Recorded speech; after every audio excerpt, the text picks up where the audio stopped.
Okay, so we're gonna try this again. Figures in the landscape. Um, I won't go over all of the people that we talked about in the beginning. So I showed you guys Desmond O'Hagan, Andrew McDermott, Glenn Maxion, Jerry Greenberg, and a couple of things that I've done myself. Was there anybody else that you guys happened to see over the week and you wanted to mention, or any questions about other people's work or what you wanted to do? No. Okay.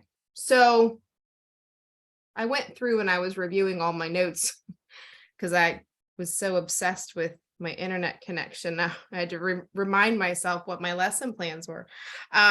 So today we're going to continue and actually do our exercises. We're going to talk about quickly finding some key points on your figure that will give you that strong beginning, especially if they're, when we looked at Glenn Maxion's work of his figures on the beach, they were a little more close up and they were a little more detailed. They had a lot more information, full shapes of arms and legs. It wasn't just, a gesture of a stick person in the distance. But in any type of gesture drawing, in any type of, 2-minute warm up, charcoal drawing sketches, you need to find your center lines. You need to find the slope of the shoulders, the slope of the hips, the tilt of the head. Those quick, recognizable lines will help you build your person. So we're going to do some exercises with that. We're going to do some exercises with light and shadow. But first, we're going to talk about some of the basics of just human anatomy. And this is stuff you've probably seen, probably heard multiple times, but we're going to reiterate it first. I'm going to switch cameras and spotlight. I'm going to put it on my webcam. Hopefully it's not upside down. Let's see. I left everything in place from last week since we didn't do anything. I guess it is backwards, which means it's probably going to be, no, it's not upside down. That's weird that it's backwards, but not upside down. Okay. So we'll see what this looks like. I have this book. Can I do that? That just turns it upside down. No. Okay. Let's set it back. When I open it up, it won't really matter as to the words. So let me spotlight. This is one of those books, Drawing for the Absolute Beginner. I purchased this book years ago when I had these ambitions of teaching the after-school programs at my kids' school. That's when I learned I don't like to teach children. Actually, they probably were just fine, but the problem was trying to get a bunch of 3rd grade and 4th grade boys to sit still after they've been sitting still all day. It's quite a challenge. They don't want to keep sitting still. They want to go do stuff. So, but it's got some really useful information. And these are things that, you might say, oh, this sounds familiar. I heard that before. But it can't hurt to write it down. It can't hurt to review it time and time again. A lot of times we rely on, just looking at it and trying to get the right information down and translate it. But sometimes knowing some of these little rules and basic information will help you as you are trying to interpret things. So number one, regardless of how tall the person is, we all have the midline. Our midline is usually right about our wrists. If we're standing still and we're standing straight, from your head to your wrists is about the same size, the same length as your wrists to your feet. Again, these are generalities. There's always people that have longer legs than, are blessed with longer legs or something like that, or have longer arms. That's super important. That right there, that chunk of space is really important to remember. Of course, The waistline on men is lower than the waistline on women. Typically, again, it can be different. A woman can have a long waistline or no waist at all, or something, things like that. We're all shaped differently. So the waistline, I'm not so concerned about that right now for our gesture drawing purposes. But this I am. Boom, boom. The other thing is we're about 7.5 heads tall. So however large you establish the head, you're going to be about 7.5 to get down. The feet are always the other half. So from top to bottom, 7.5 heads. Children are, of course, a little bit different than that. Proportions for children. So little ones are a little bit different. So when you get to, I guess like 5 and up, you still have your halfway point. Oh no, I said that wrong. The halfway point for little ones is their waist. So you have this adolescent child, it's halfway to his waist down to his feet, and same with the toddler when they're standing up, right? I'm not sure exactly what age the difference comes in, where it does become more of the full man and woman shape. I'm assuming somewhere in puberty, so it's different on everyone, kind of a thing. So it's just an observation to look for when you're setting up your people. And then we are as tall as we are with our arms outstretched. So from head to toe is the same distance if you hold your arms middle finger to middle finger out wide. So those are just some simple rules to keep in mind when you're setting people up. You don't have to get all particular and worry about it so much, especially in what we're going to be doing. But 7.5 heads, wrist is the midline for adults, waist for the children. Those are super important and helpful. Okay. So that's just some basic information before we get to our exercises. If anybody wants to borrow this book, you are more than welcome to. It's got all kinds of fun, interesting little, bricks and rocks and airplanes and I think I got this probably at the local bookstore, whether it was still Barnes and Noble or BAM, I don't remember. I think it's in our Cape May library system too. Oh, it probably is. It's really, it is really a good one just to kind of get your feet wet on all of those rules that you forget after, I think I learned all that stuff freshman year in high school, and it's just one of those things to just keep pounding home. We look at our photo references, we look at things from life, and sometimes, you need that extra little background information to help you through. Or at least I have found that there's a lot of people that just prefer to have some kind of a rule to follow. It helps them discern things where, I rely a lot on my skewer to find measuring points, to find information. And sometimes it just doesn't work for everyone. So knowing those rules definitely helps.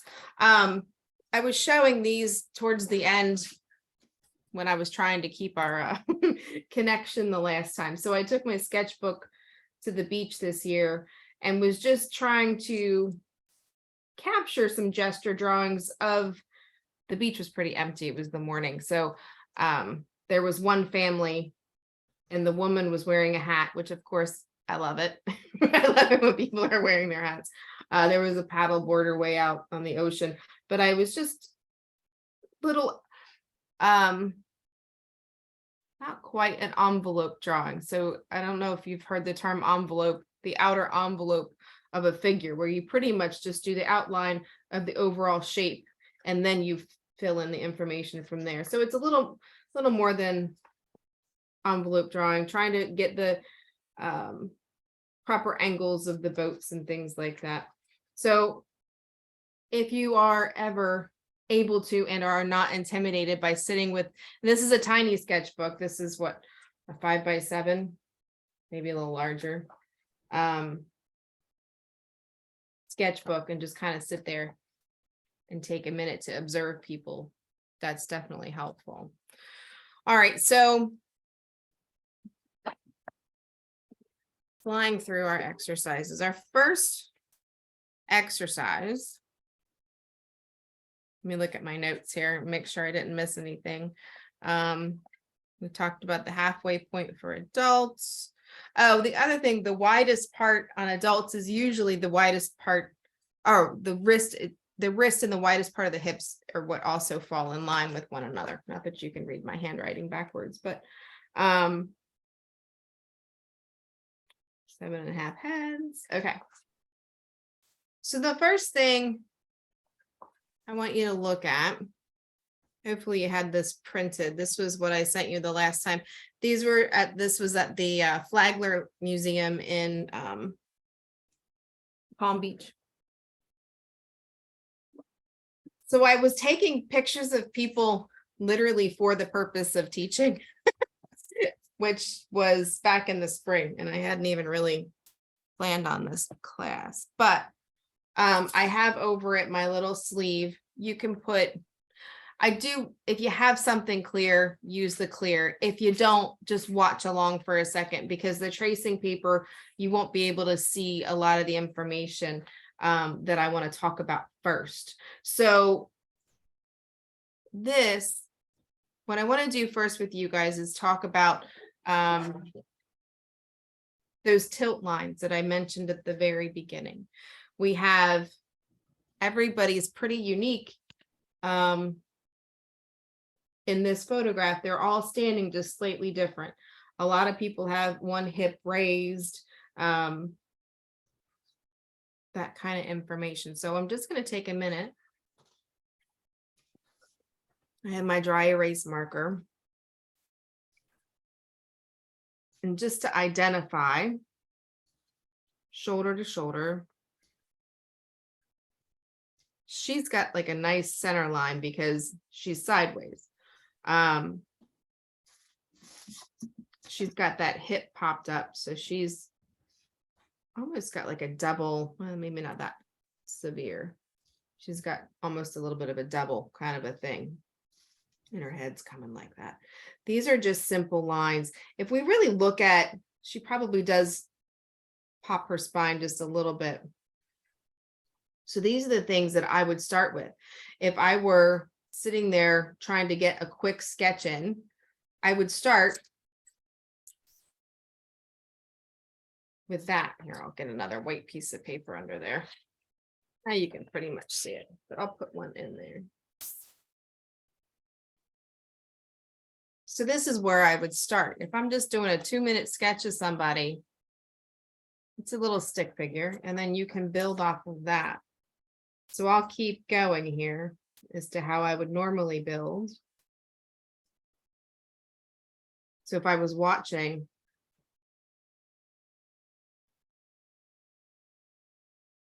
now I'm looking at that outer envelope. She's wearing a skirt, so that's kind of convenient for me, right?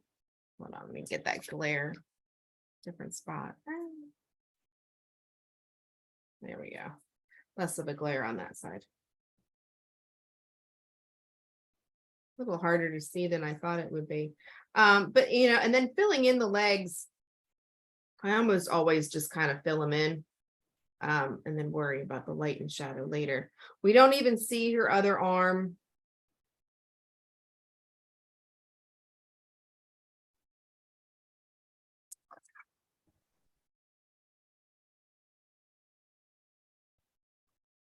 So that's how I would start. Now, of course, that's easy to do because I was tracing, right?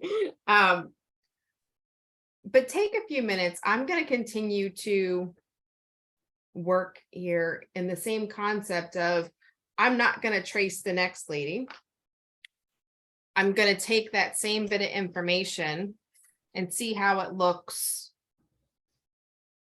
using that same process. So if you want to draw along or you want to watch, it's up to you. I'm gonna look at her shoulders first, pretend I can see through her head. And I've got, you can get your skewer out or something else, just to kind of get that angle. You know, you got shoulder to shoulder. What's it doing? And then you've got her hips. Now she's wearing a big dress, so you have to almost picture what her hips are doing.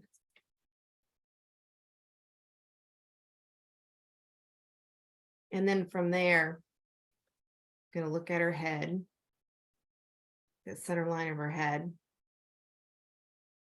You know, it's always easier when everyone's facing straight on, but that's not how life works. We usually have, if you're out in public, you don't have the luxury of telling people to stop and look at you straight on. I mean, you could. They might look at you funny, but.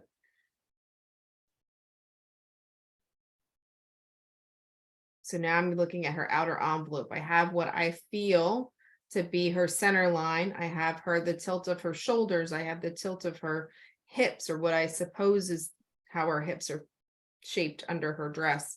I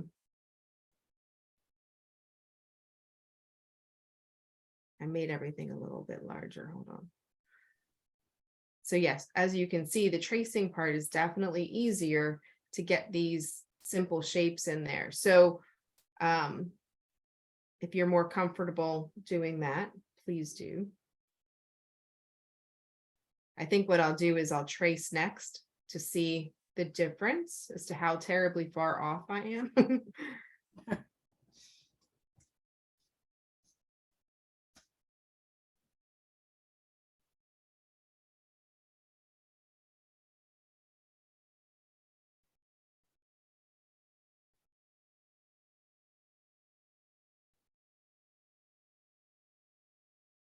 And she got that big purse.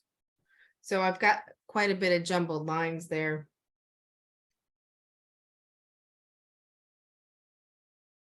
But even still, even in all of this jumble, you can tell you're looking at a woman. Although I put her shoulder lines a little weird. I'm finding that line.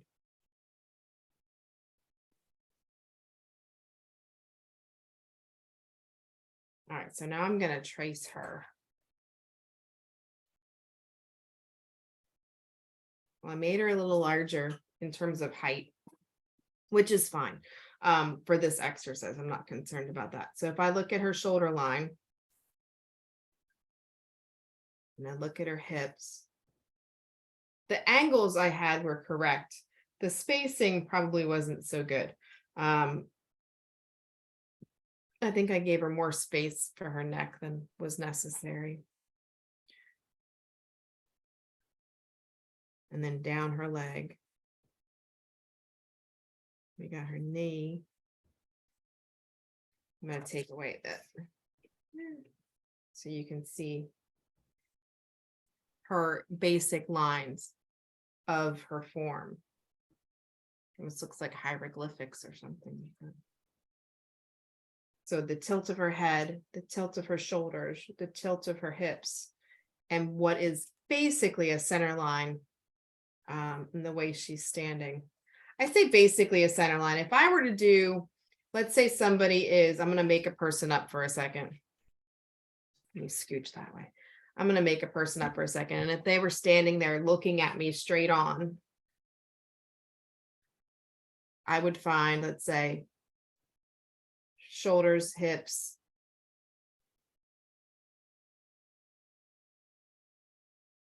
the center line always, I almost always connect it to a leg and then go from there. And then you can fill in what their head is doing, what their arms are doing. And you've got just a blocky little robot kind of a person, but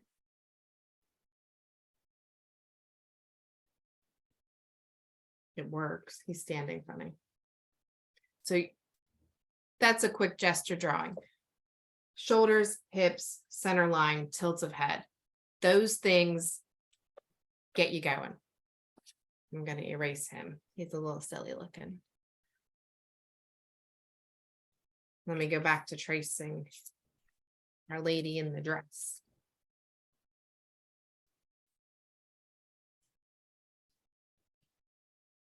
Okay.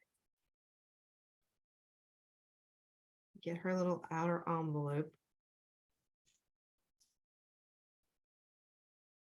And I don't know if it's the way she's shaped or if it's just the way she's standing. She doesn't have much of a neck, so we don't really have to worry about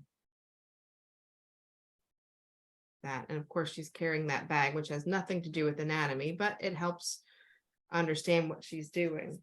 So if I pull that away, I'm not too far off.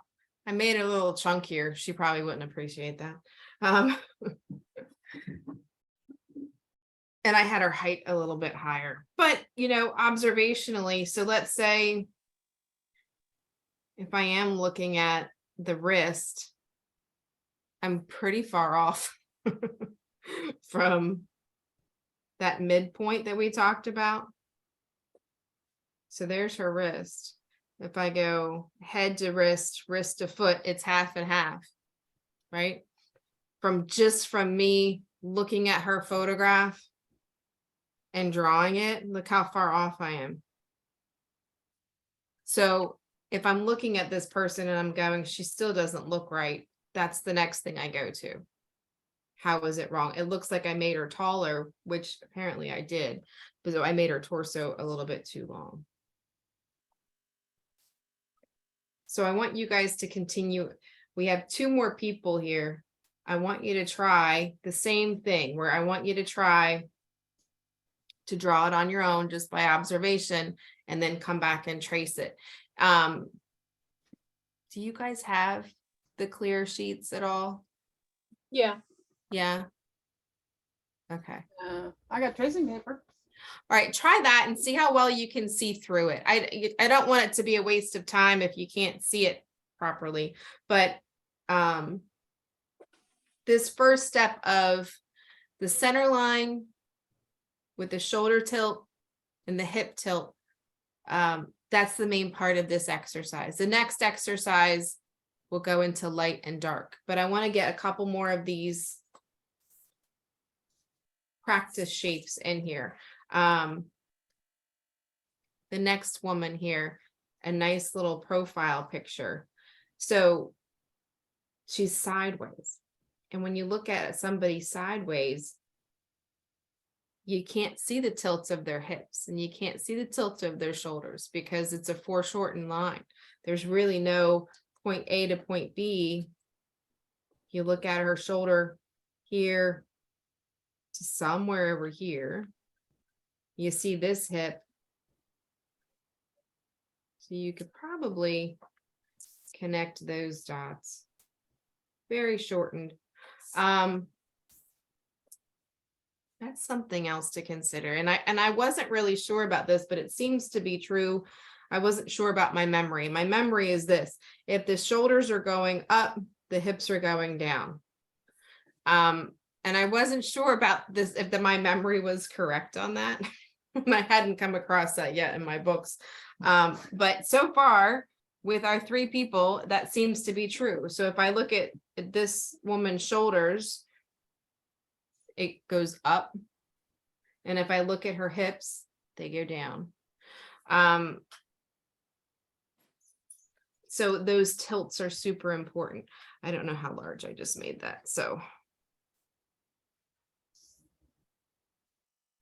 make little short lines for those, for that bit of information, because it's a profile. So her center line is just really a straight line. There's not a whole lot of information in terms of the tilt of her body or anything like that, because it's just the profile. So she's got chin up.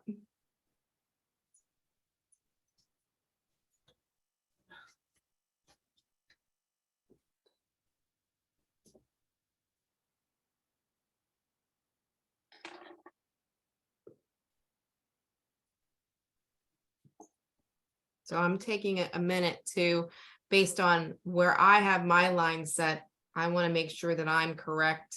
I keep making people's legs short, so I don't want to do that. So I want to make sure that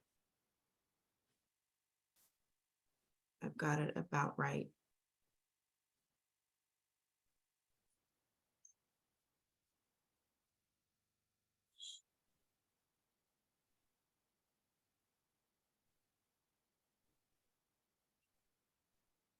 A lot of times that center line, when it goes down the leg, you just kind of think about that center line being the bone, being the femur,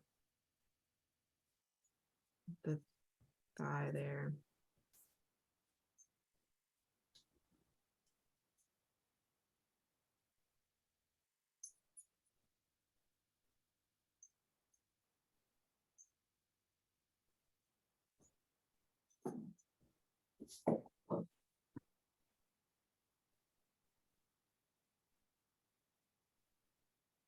Okay.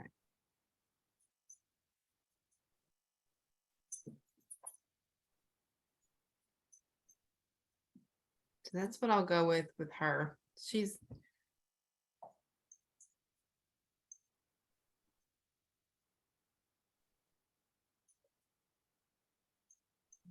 she does come out a little bit.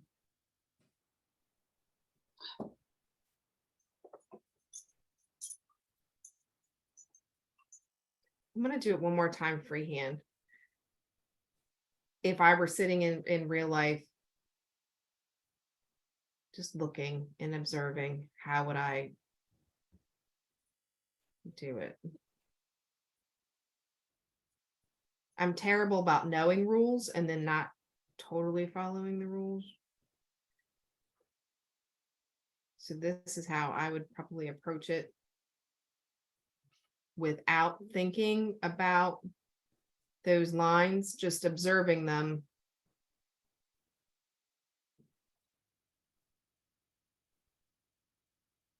I don't know what she's got. I feel like she's got like a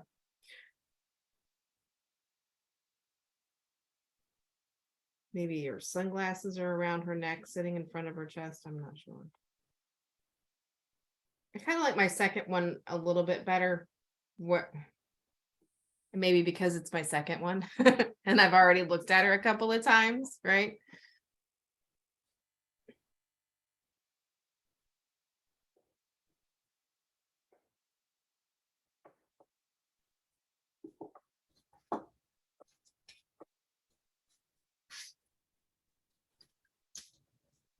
Something else I wanted to,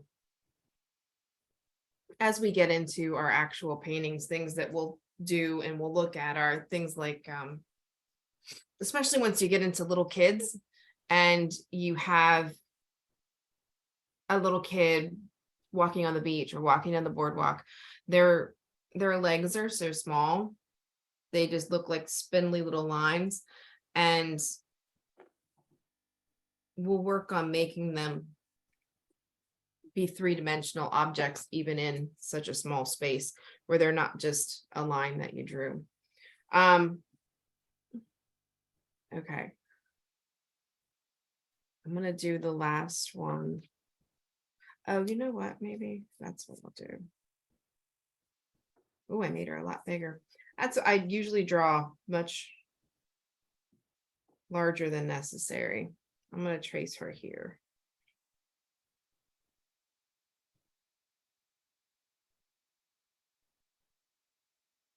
So I guess her center line,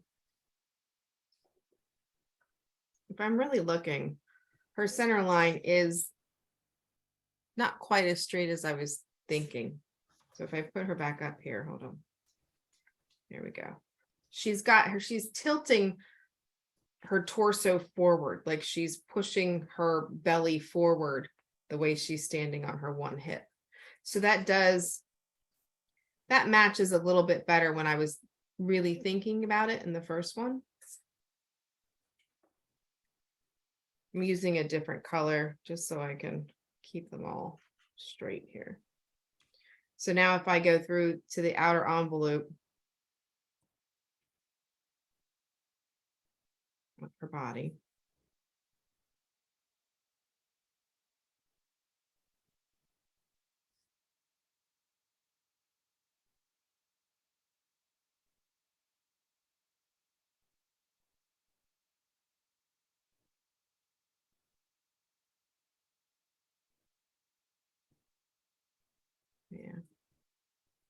I'm pretty happy with that. I'm not gonna do the last lady for right now, the lady with the stripes. I'm gonna let that go. I'm gonna give you guys a couple more minutes.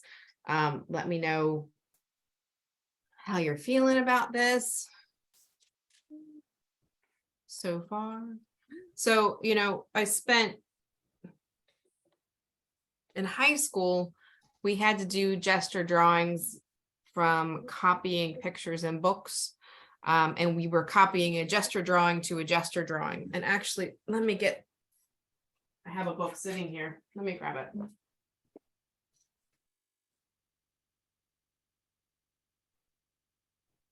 If ever I were a hoarder, it's hoarder of art books that I say, oh, I should go through this page by page, lesson by lesson, and do everything and then never do. This book was given to me by one of my students at the library. She's such a sweetheart. My gosh, I can picture her face and I cannot. Oh, Betty. My name is Betty. So if we look at, I'll flip the pages off screen here. Hold on.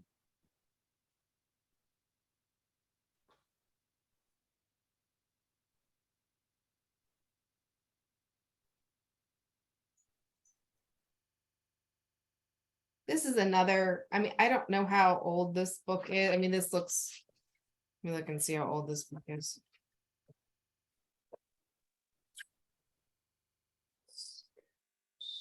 This one was printed in 1979. Everything is still legit in it. Obviously, it's Bridgman's Complete Guide to Drawing from Life. So if anybody again wants to borrow that, let me know.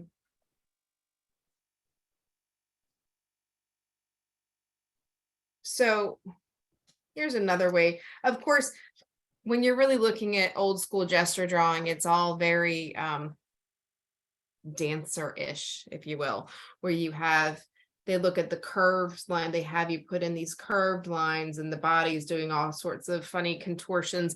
This isn't life for the most part. When we're putting figures in the landscape, most people aren't dancing around like that. And so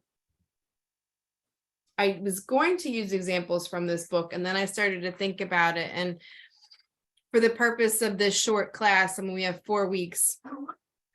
I wanted to get an example of how to do what we're going to be doing, not necessarily people dancing, as this book is showing. Again, rhythm and curves and contours, but you can see they're finding these center lines. They're putting what the spine is doing. So that's kind of what you're thinking of when you're thinking of your center line. You're thinking of what's the spine doing, and the spine is connecting to basically the tilts of the shoulders and the tilts of the hips. And you can see that here too. Grab a little piece of charcoal. The shoulders are going down. They have that opposite thing happening there.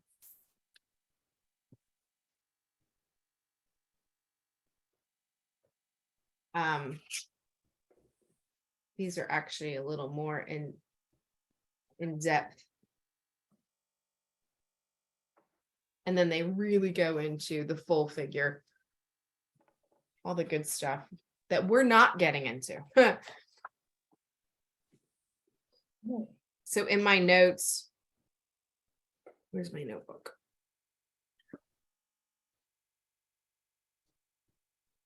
I wrote down a couple of things that I wanted everybody to kind of keep in mind when we're doing this, this series of classes. Figures in the landscapes are not portraits. Sometimes you may recognize the person. If I do a painting and I have my kids in it, I know it's my kids because I know everything about their, let me switch cameras. I know everything about how they walk and they, tilt their head and how they move. Like this painting back here. It's an oil painting. I do that every now and again. It's an oil painting, but that's Gabby. I know that's Gabby by the swing of her arm, the tilt of her head, how she's with the gait of her step. Nobody else is gonna know that's Gabby. It's not a portrait of Gabby. It's just something that I know to be her. So we're not worried about saying you know exactly who that person is. Figures in the landscape are not figure paintings that depict muscle structure, etc.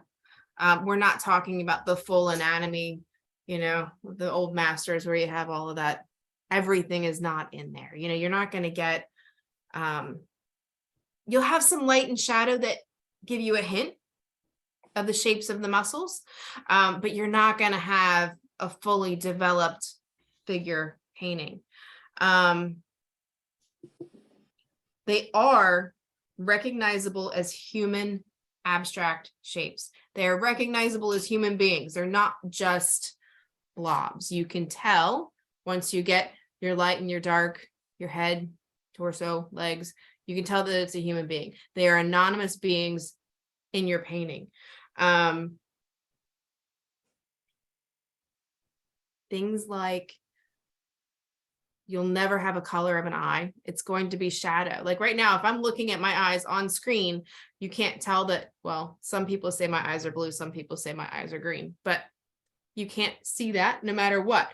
You have dark socket shadow, and then my eye is even darker. Things like that. We're looking for abstract shapes in your shadows and lights, and that will form all of it. We're not counting fingers and toes. You might see a finger pointing, but you're not going to have fingernails and details like that.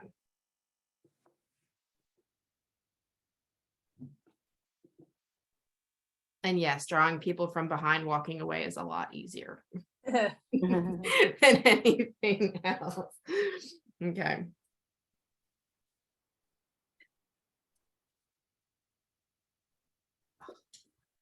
All right. So how's that going for you guys? Pretty good. Yeah. Does anybody want to share? Sure. No, Change? No. I'll change this. no. outline. Oh, you probably can't see it anyway. Okay, no, that's great. Good. That's wonderful. That's exactly. yeah. So were you tracing or were you drawing? How are you doing that? Freehand with the, Freehand? yeah. Good, good. Well, you're well on your way. Well on your way. Okay. I'll remove the spotlight. Okay. I'm going to switch camera. Oops, I don't have that one plugged in. See, I have too many things happening here. So the true webcam. Okay. So I'm pretty much done with this. The next set of exercises is going to deal with simply two-tone, light and dark, light and dark. You're going to squint.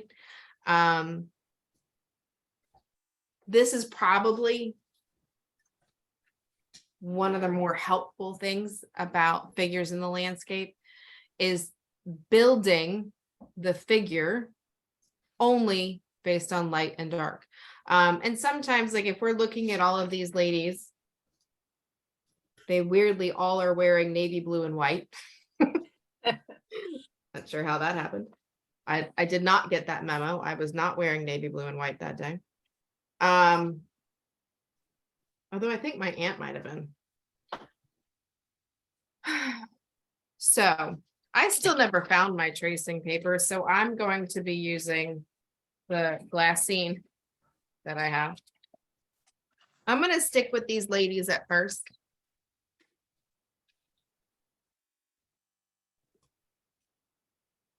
The glassine's pretty see-through. Tracing paper should be pretty see-through. Again, if you want to do this freehand, feel free. I'm going to take a Sharpie. I have a Sharpie and I have, let me see if this one smears on this paper. Give it a second to dry. It doesn't smear too bad. So depending on how fine your Sharpie point is and how comfortable you are. Oh, this one's been smushed. I hate that. That is one of my pet peeves. Don't smush down my Sharpie tips. I won't name names, but her name is Gabby. No. Actually, that was probably me from marching band props. Which marching band is done. Although Gabby's talking about joining now, so it may not be done. We'll see. So just for the sake of tracing and for the sake of finding light and dark, I'm going to do a little outlining of my person, which is probably a little bit off. I feel like sometimes you lose some of it in the shadow, so you have to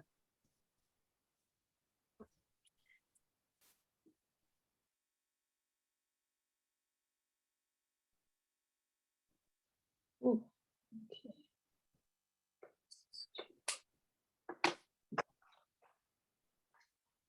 all right. So there she is again. I just traced her shape. So I'm going to do it again. Well, I'll do the next one freehand. I won't trace the next one. But so for this exercise, I want you to really build on. This is what's going to help those spindly little legs of the kids, you know, when they're out there on the beach. There's almost always part of their legs in light, part of their legs in shadow. This is a pretty heavily darkened shape of her because she's wearing such a dark shirt and the light's coming from behind. So now I'm looking for all the other little bits of light and dark. Again, we're doing light and dark. We're not doing any kind of middle gray. If you think it's kind of shadowed, make it shadowed.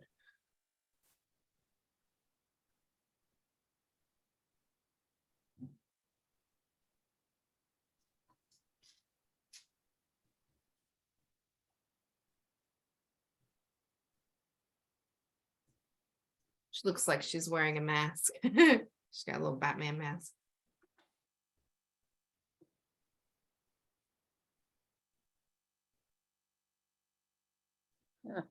this is hard. Yeah. This becomes, it can get a little more skewed. Now that she's not under tracing paper, I can add a little bit to that. I'm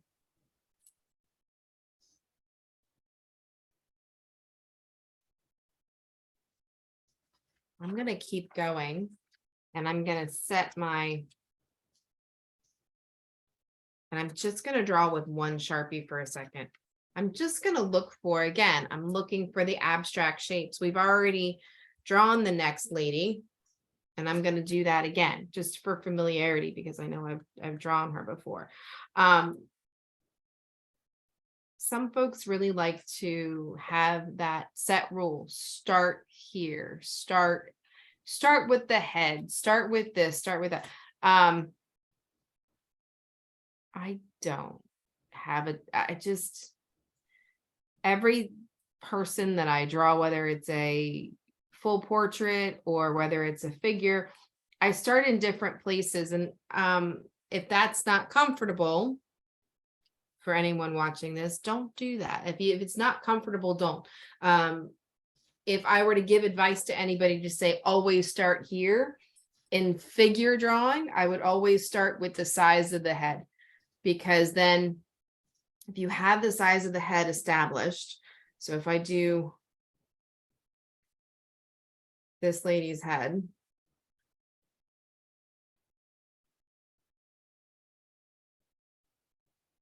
I know I can from here say 1, 2, 3, 4, 5, 6, 7.5, which I think that's a little, made her a little large again. Well, yeah, I did, because her head's a lot bigger than that one. So that's what I would advise. If you're not sure where to start with the size of the head. And it can be as simple as, that's how big I want her head to be. You can do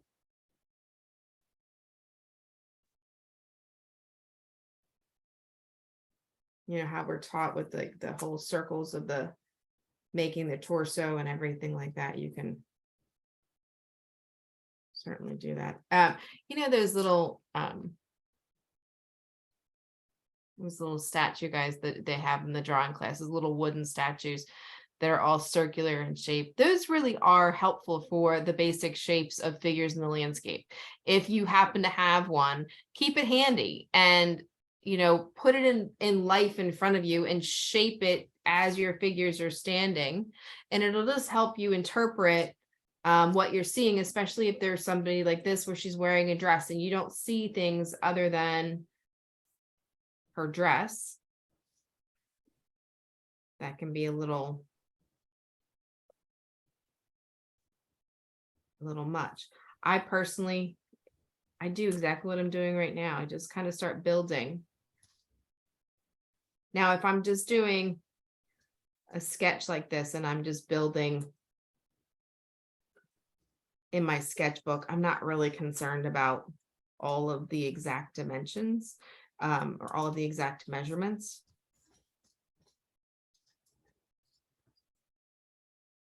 Of course, she's got that purse. So I'm still doing the line drawing first, and then I'll fill in the dark.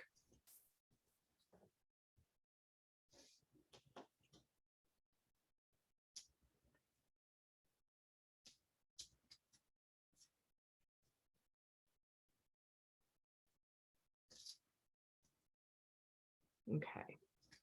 So I made that a little too close. So here's my line drawing of her. Here's that abstract shape. Again, I don't care that her name could be, whatever. Now I'm going to look at the light versus the dark. Her hair is super dark, so it's still going to be super dark. Her face is in a lot of light. We have a little bit of tilt, a little chunk of hair, a little shadow.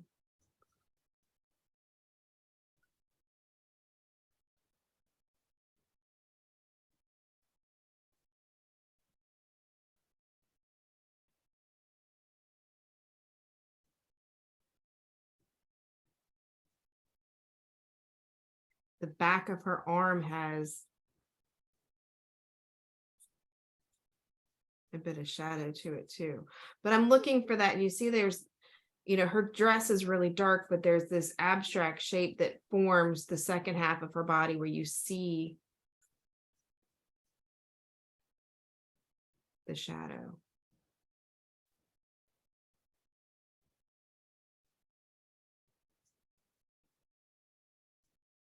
And then the back of her arm is in shadow.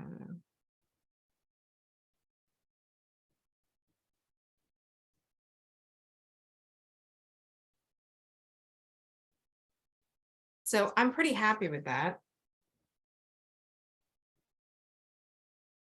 Trying to get the glare away. Where everything has a glare. There we go. Kind of see it a little bit better. So you can see this is something that if I'm just sketching, like I said, I make things a little bit bigger than they are. I did not do a 1-to-1 ratio sketch. When I traced the first woman, obviously she's an exact 1-to-1 ratio to what's there.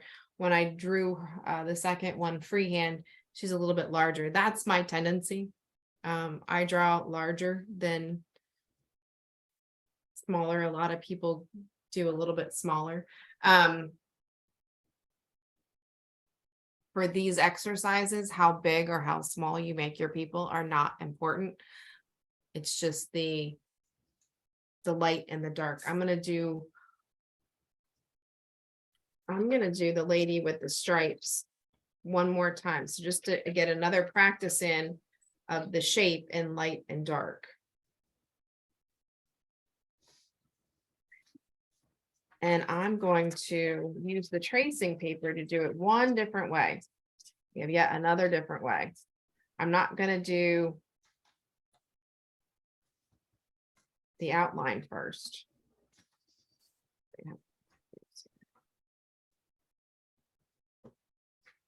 I'm going to find all the abstract shapes of dark first. It's a little bit.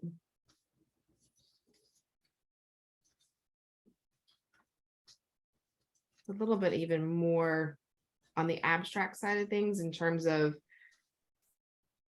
you can't see everything.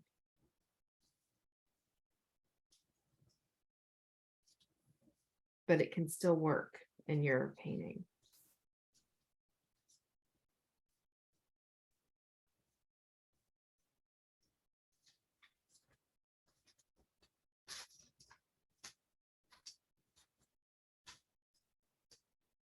I'm not ever worried about stripes. You will almost never see me paint stripes in real life or in paintings. I cannot.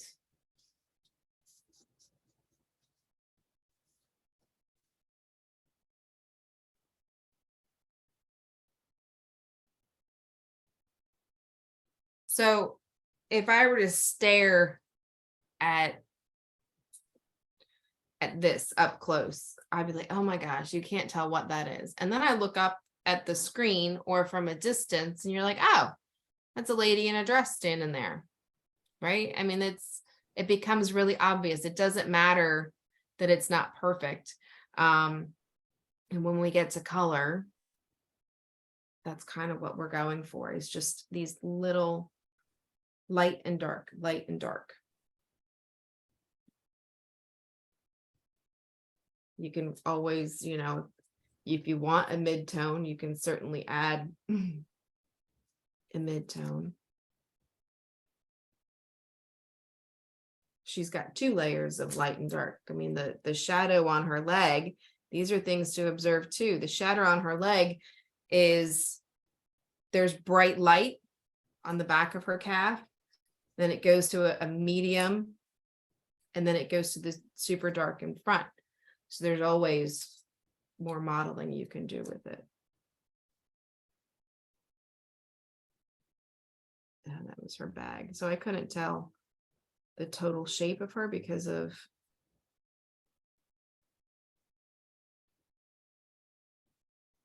what's the bag. So the tracing paper only gets you so far, as you can see, when they have a lot of shadow on them.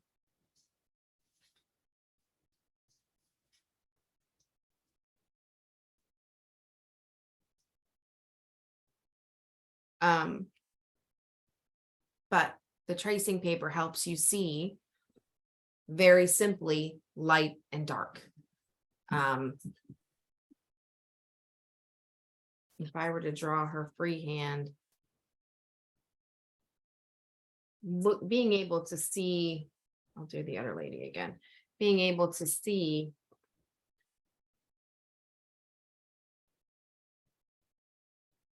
her torso in that dark shirt is the largest shape of dark.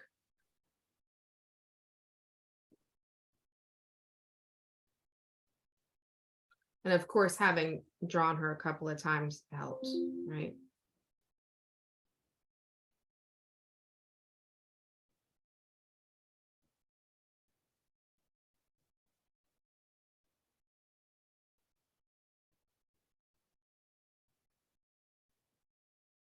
A lot of times I find myself, I just did it, so that's what reminded me of it.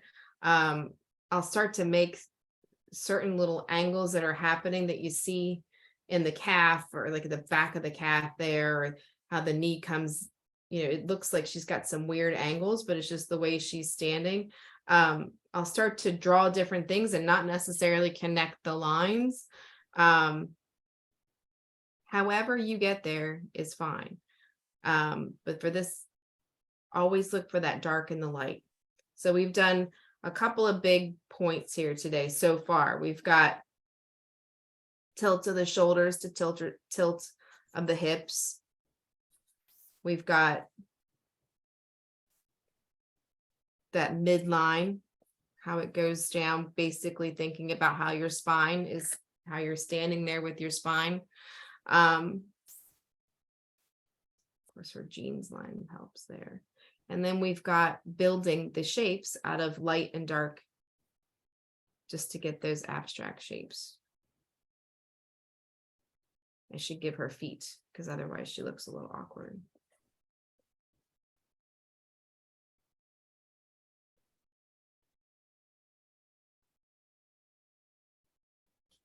And then the front of her face has a lot of shadow. But that helps that little bit. Now, you might be a little bit concerned because that's not how you want to paint. These are all scribbly, you know, like I have lots of scribbly lines, and even in my sketchbook, it's lots of scribbly lines. And maybe you don't want your painting to be lots of scribbly lines. Well, don't worry. It won't be lots of scribbly lines because they might not be super tight, but they can be if you want them to be. Let me go back. Let me grab something that I started to show you guys last week. Let me, hold on, let me find it.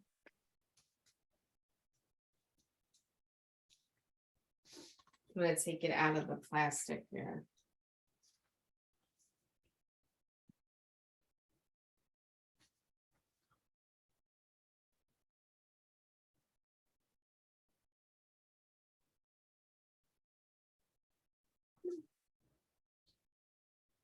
Okay, so this was a demo I did in Ocean City for a 2-hour class. Putting people in the water. Boy, that color is so I love crazy that. on the webcam. Thank you. So this is one of those scenarios where I know that's my son, I know that's my daughter, and for some reason it is so clearly my daughter to me in my head, I can't even. But, and then that's Sam's friend Miles. And the way Miles is standing, especially back then when they were that little, you know, it's kind of obvious. So none of them, well, Gabby's got her back turned, but they don't have any facial features. They have a little bit of shadow and a little bit of light. The colors are so crazily wrong on the webcam, it's driving me insane. But we'll get a little closer here. You can even see tooth through some of it, right? But especially I love Gabby's form there, where she's got those bright streaks of light on her shoulders and the tops of her hands. And then into the shadow of her dark swimsuit. And it just all reads like a 3-dimensional body. You know, Sam's got his hands out, but you don't have fingers. You have kind of a hint of a finger, but nothing crazy. You have the shadow in his face. Same with Miles. You have 1, 2, 3, 4, 5 different shades of light and shadow on his torso. Those are the things that we're going to look at. And you can certainly, again, this was a 2-hour demo and I got waves in there. So you can always make this tighter. It doesn't have to be so loose. Kind of like these ladies here. Kind of fun. All right, let me put this aside.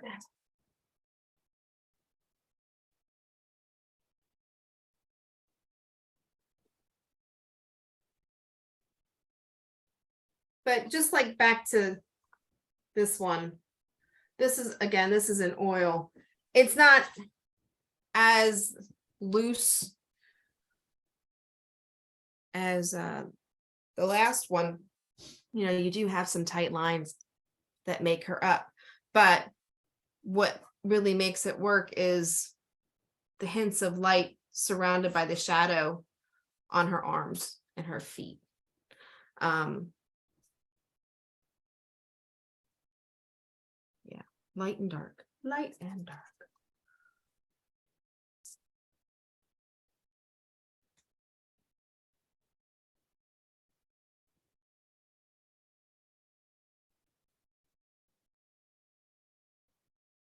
Okay.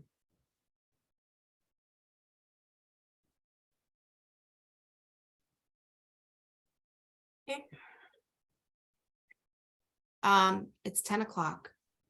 I'm gonna pause the recording for about 5 minutes or less, and I just want to kind of gather up what we're gonna do next. Keep working if you're still working, fine tuning your people.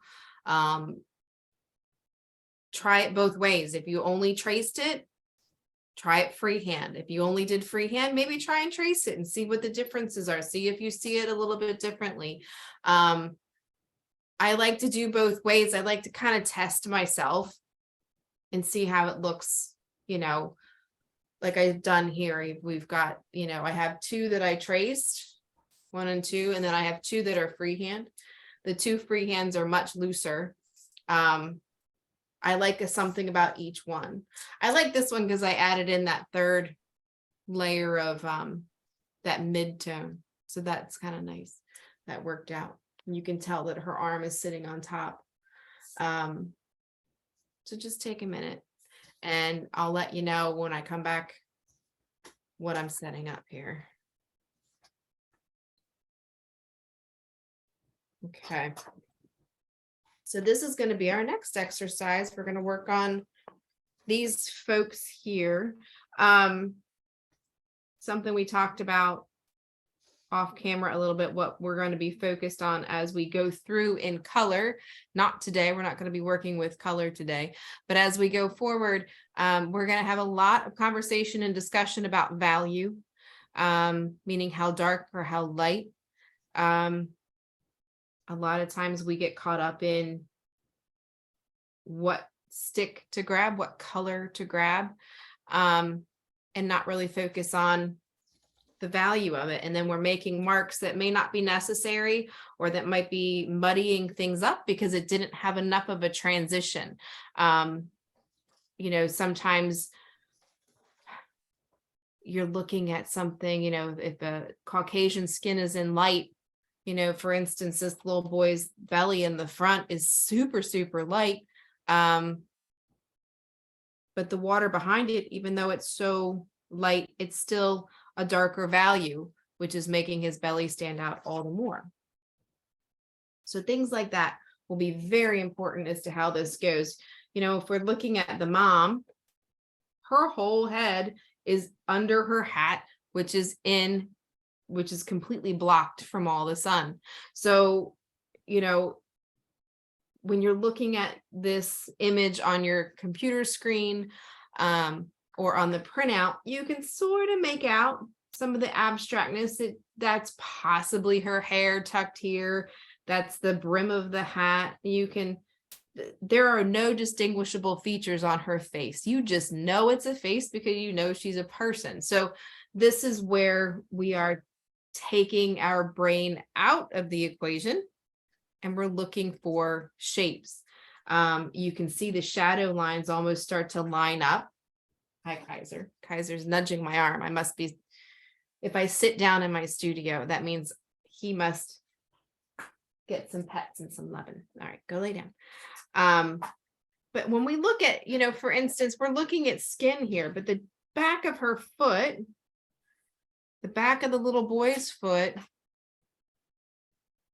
right at the knees where the shadow from his swim trunks are, those are really, really dark. You're not gonna, you're gonna be picking up colors that are either like a really deep red violet or a really dark brown, and something, she's quite, she's not super tan, she's not African American, but you're gonna pick up colors that are gonna be along the lines of something, for an African American or somebody who's super, super tan. Those are just things to consider. The dog, we know the dog is white, but the little paws, those are almost black. Not as black as his fur up there, but things like that. So these are the tools that I have for this next exercise. Medium vine, soft vine, which you don't have to have both, whatever, vine. I'm using vine just because it's easier to kind of move around. I did grab a medium charcoal pencil, which is compressed charcoal, which is a lot darker. So if I make a mark, vine, medium vine, soft vine, Soft Vine is just a touch darker. You're And out then of you got camera. the Jim. Huh? You're Oh, out of camera. There you go. thank you. The compressed is a little bit blacker, a little bit deeper. Hard to tell on the camera there. And of course I have the white charcoal for highlights. I'm working on toned paper, toned in color, not toned in charcoal. For those of you who have drawn in charcoal with me, we would tone the whole paper and then use, a different type of drawing method. We're just going to be drawing today. But the difference is, see, when I smudge it with my fingers, the vine charcoal kind of goes away. The compressed charcoal doesn't go anywhere. So that's why I always start with vine. You can erase it. And look at that. That compressed charcoal is still not going anywhere. It lightened up a little bit, but it's not going anywhere. Where the vine will kind of go away. Even the white charcoal doesn't really go anywhere. So if you want to use pencils, use pencils. Just maybe have, you can have like your ebony along with, a 2B kind of a thing. You just want to be able to get some variety and value.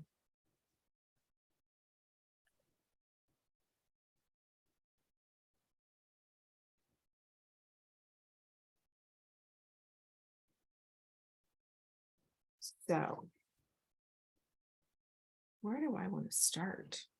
I'm going to start with some observations first. Because this is how I would start anyway. I don't necessarily say it out loud, but I start with looking for the things that we talked about. I'm looking for the center line. I'm looking for his shoulder. So this little boy, this first one, he's similar to the lady that we had in profile. We don't really see. We've got, if you look shoulder to shoulder, it would be a very short line, that goes up pretty far. And then you've got his hips are somewhere down in here. Let me get my.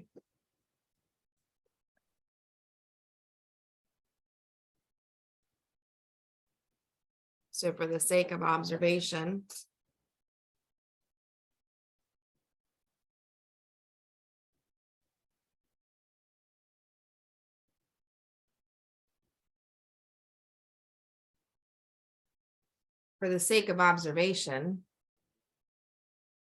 those are his tilt lines, his midline. You have his midline from his head all the way down through his leg, the tilt of his hips, tilt of his shoulders. Those are the things I'm looking at. Those are the things I need to know and understand before I just go at it. You have to think about how the body's moving before you can simply represent it.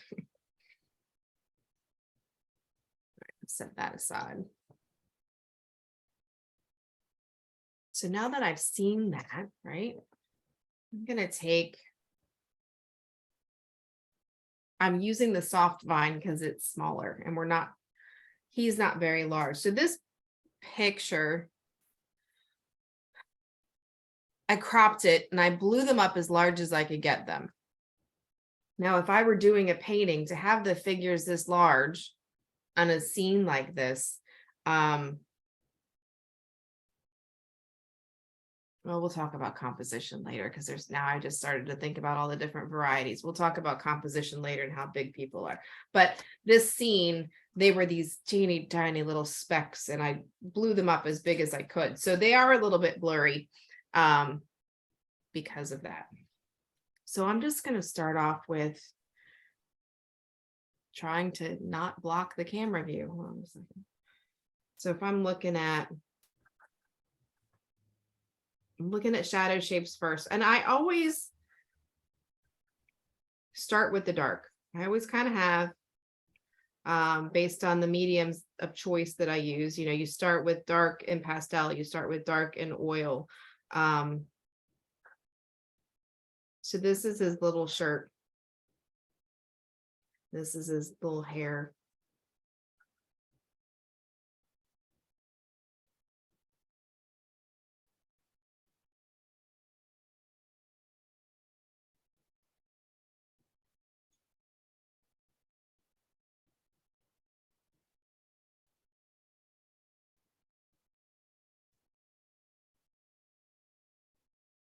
So this is all kind of feeling a little out of whack for me. So I'm going to have a lot of adjusting to do.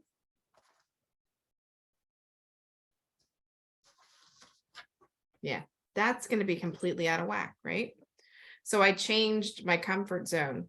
I started thinking about it too terribly much. So maybe what I'm going to do is, that's why, you know, with art, I love the fact that there's no wrong way to do something. There's plenty of ways and there's plenty of techniques. Some days, if I was doing it a different way, it would just jump right out and be good. But sometimes it's not quite. I have to put him on the other side, maybe. That's what I need to do. I need to go that way. So I've just picked up my pen. Just trying different little techniques. That's why I said, you know, do whatever is comfortable. You can use pencil, you can use pen, you can use marker, you can use the Vine charcoal.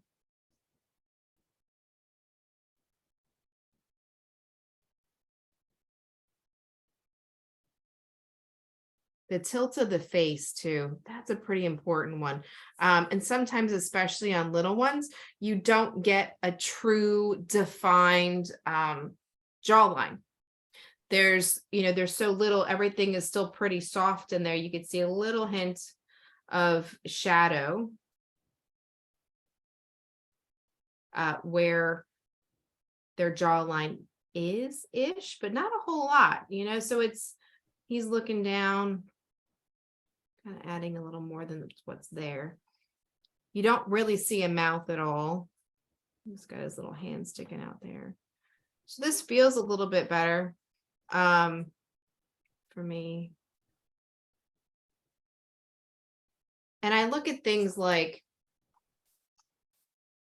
these lines here. Do you see where his elbow has a very specific end point? And if you take the angle to where his foot is, then you can transfer that and see, okay, the back of his foot's going to be at that angle. Maybe a little too high. I made that too high.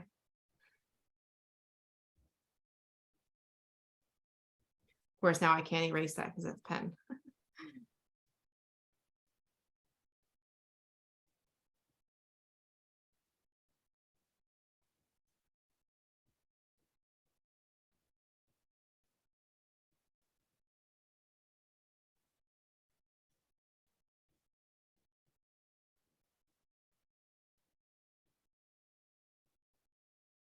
So, observations before I even get into the dark and the light.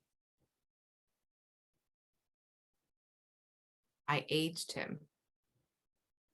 I made him taller. I made his torso taller than what it is. I see that right off the bat, right? Because now he looks like he's about 6 or 7, and where here he looks like he's probably 3 or 4. Does that matter? That's the fun part about figure painting or figure drawing in these scenarios is I don't know these people.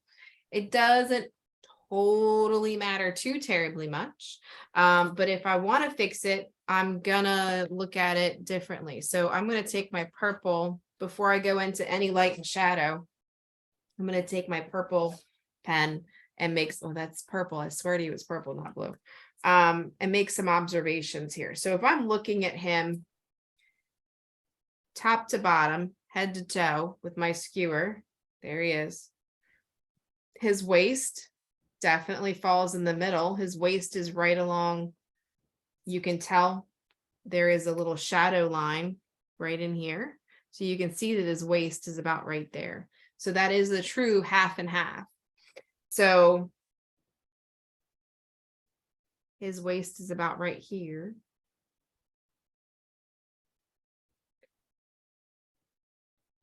So half and half. It is still correct. I just made him a little bit taller. So in proportion to the figure that I've drawn, it is a little boy who is walking / running. It's just not that little boy anymore. He's not quite as little. So I'm okay with that for right now, because it's not a commissioned piece for this family. So I don't really have any corrections to make. I can definitely do it again and shrink him down a little bit so that, you know, he has more of a little boy body. Let me I'm going to just take my charcoal. I'll take the charcoal pencil for this. Now I'm going to look at for those dark shapes.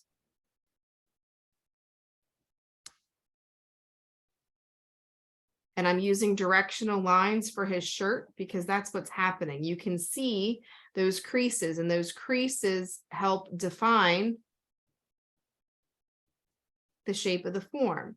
That is what we're going to be doing once we get into color. You're going to be taking very simple strokes in the proper color, and it's going to define the overall form and how it looks. I'll take a little bit lighter vine because his shorts are white, right? I don't need to have it.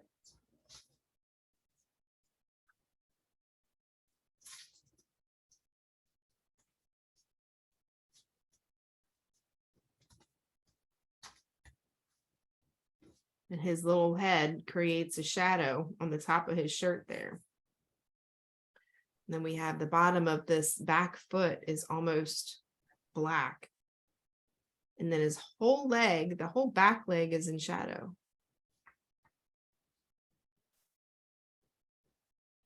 And then the front leg, pretty much just his knee. And then he has what we talked about before with the other lady. He's got the 3-part shadow. He has that dark, and then the mid-tone, and then the light. Let me see if I can represent that a little bit better.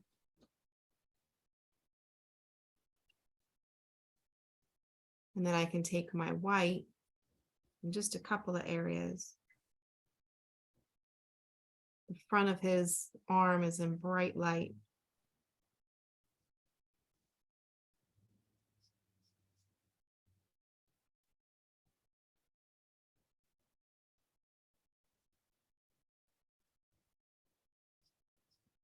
And his whole face is in shadow. Like there's not a lot to really.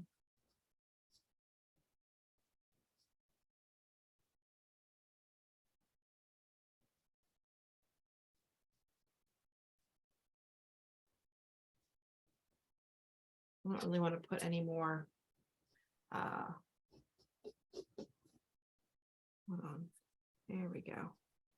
That mid-tone. And he has a little bit of shadow right back here.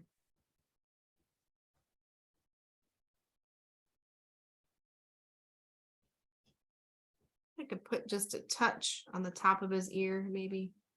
It's a little hint of light in there. So keeping it nice and black and white.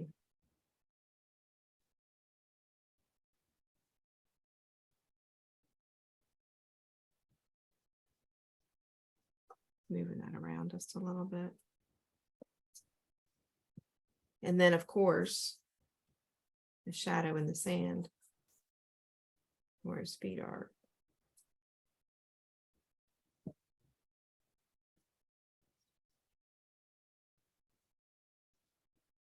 So I'll let you guys work on that for a second.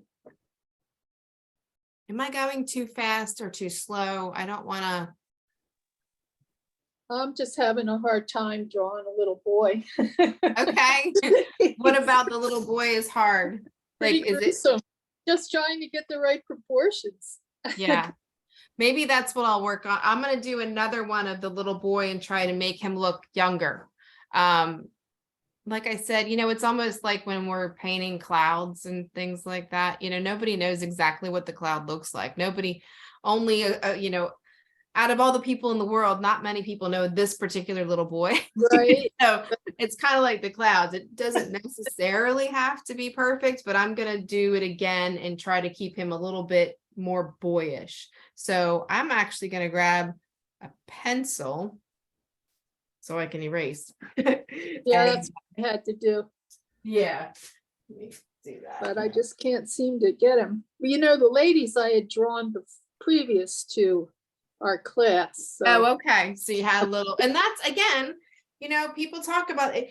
Practice makes perfect. Practice, practice, practice. You know, by the time I, you know, went through even just today, you know, I did each lady a couple of times. It helps, you know, Yeah. it just helps. So, you know, a lot of times we try to hurry up and get a whole, you know, just go to the painting itself and try to get it done. It's just not always the best idea. And I am so guilty of that. I almost always just go in and tackle a painting and don't even worry about about a value sketch or anything like that. So something like, say, oh, so if I'm looking at this little boy and I'm trying to make him little, I want to look at things like, and again, I'm not making an exact replica. I just want to see how long his shorts are in comparison to how long his shirt is. So it's like 1 3/4.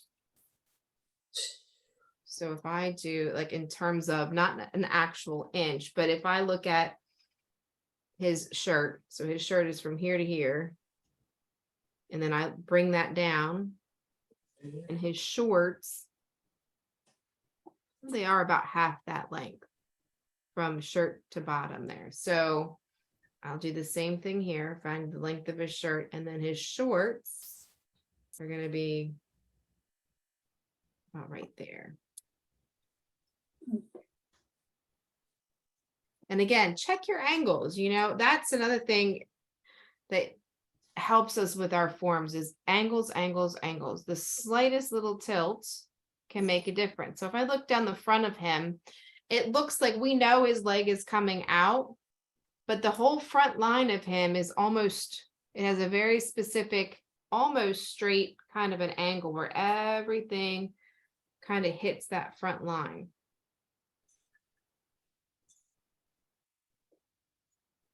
Probably come up a little bit.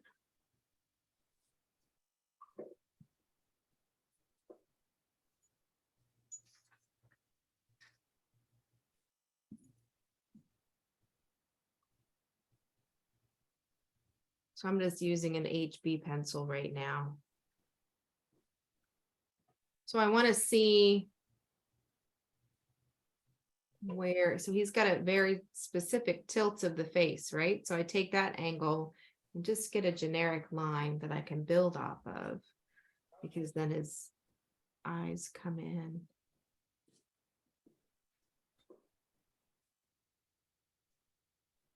Hair pops out. That looks a little silly. Piece by piece, observation by observation.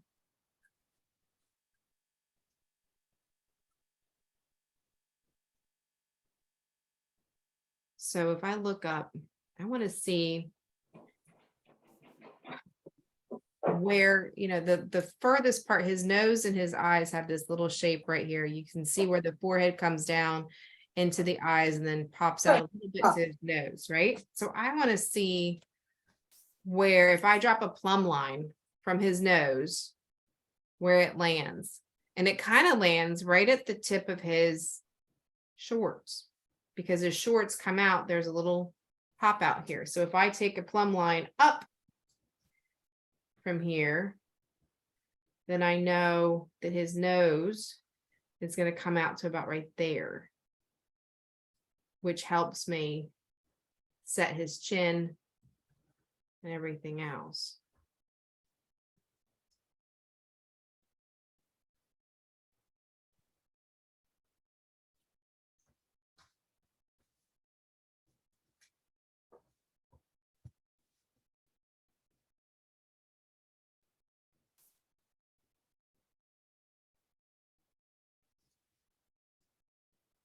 Something else about figures that makes a big difference. How much hair we give them, meaning, especially for little boys, we think that their skull is here and that their hair is just a very slight line on top of their skull. But depending on the tilt of their head, you could have a huge amount of hair coming off, and it almost looks wrong because there's so much hair. And that's what's happening here. Between his haircut and the slight tilt of his head, we see a lot of extra hair, so don't shortchange that. And so that's how we need to look at proportions again, right? So let's start with the beginning. From head to toe, middle is his waist, which I haven't even gotten the toe in there, but let me go ahead and do that now that I've got his waist.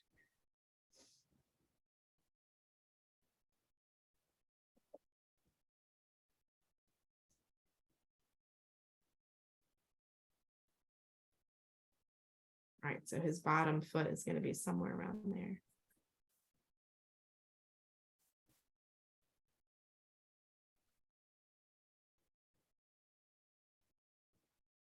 Get that little angle of his leg.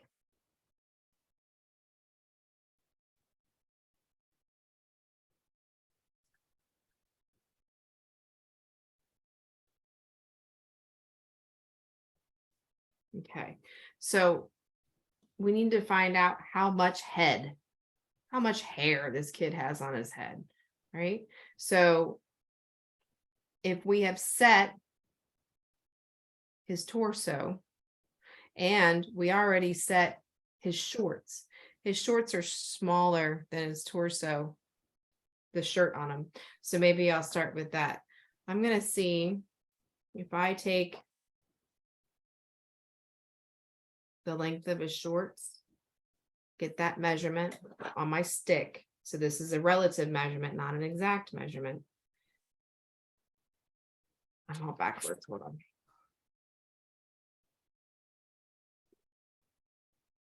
So I'm going to say, there's my mark, there's my shorts. And if I take it up here, if I go from the tip of his head right about in here, where his shirt meets his neck, it's the same as the shorts. So let's try that again.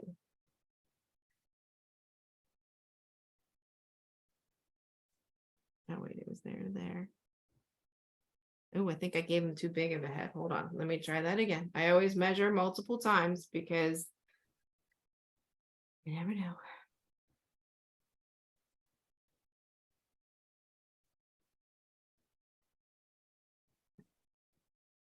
So straight down. I have his head entirely too large. Although it's funny because it made him look younger. But I'm going to make it right. Otherwise, he's got a ginormous head. We don't want that.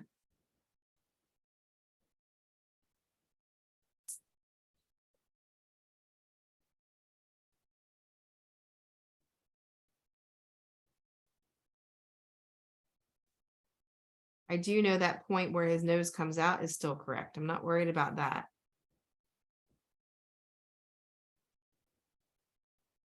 There's a little shadow. So again, just looking for shadows. You can't see the crease of his ear. You just see the hint of the top of his ear. And I don't have that. So another observation point is this bit of his shoulder where his shirt is lines up with how his hair kind of pops off the back. So I want those two lines to be even. Then there's a slight angle as it goes up. So his ear needs to be a lot lower.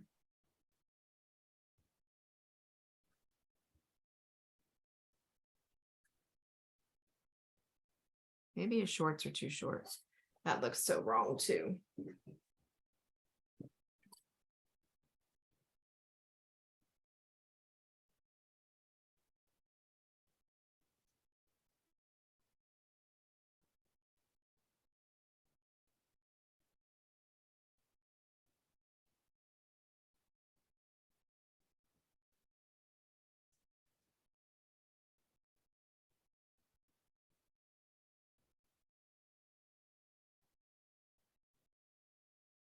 So placing his ear.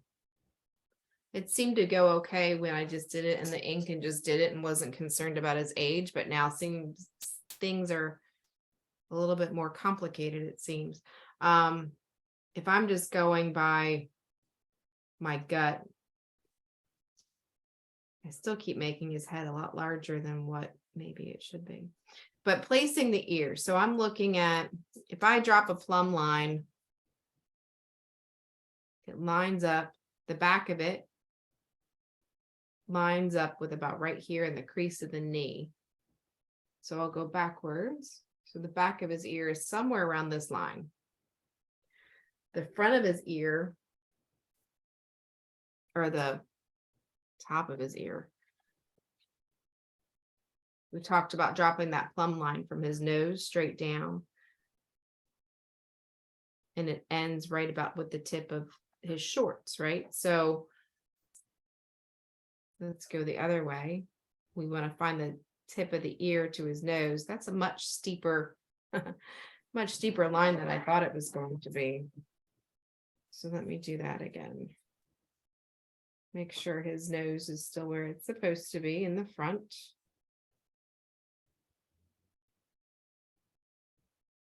Bring it in just a hair. And then get that angle here. Angles tell us a lot. Angles are our friend. You know, I don't use mathematical equations other than things like half of this, or, you know, it's half the distance from the waist to the feet for children.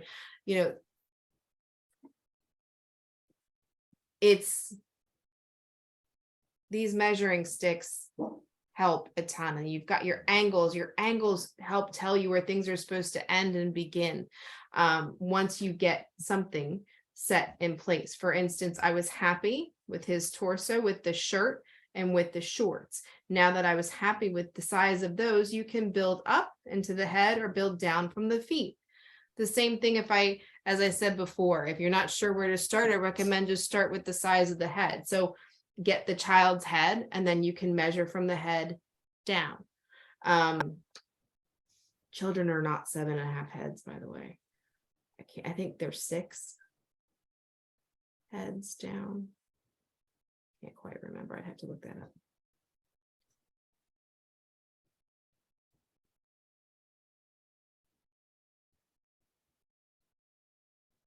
I always know when I'm not sure of myself because I just keep making my lines heavier and heavier, like I'm drawing over the same lines over and over and over again.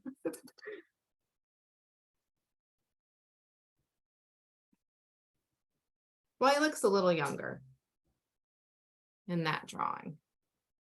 They're still the same size almost, but he does still look a little younger because he looks the first one looks a little longer and leaner, and the second one looks a little fuller, which that seems to happen. It's 10:44, so we have about 45 minutes left. I'm going to focus on the mom and how she's bending, she's reaching to pick up a seashell. I'm going to go with her next for the sake of time, because that's what happens, you know, when we're going to have people in this series. We're going to do people on the beach. We're going to do people at like a cafe, like a seated situation, and maybe find a waiter walking through. So we're going to have people that aren't just standing upright. So this is a good example of something that you would see on the beach. And if you're doing a natural scene, this could be something that you can include.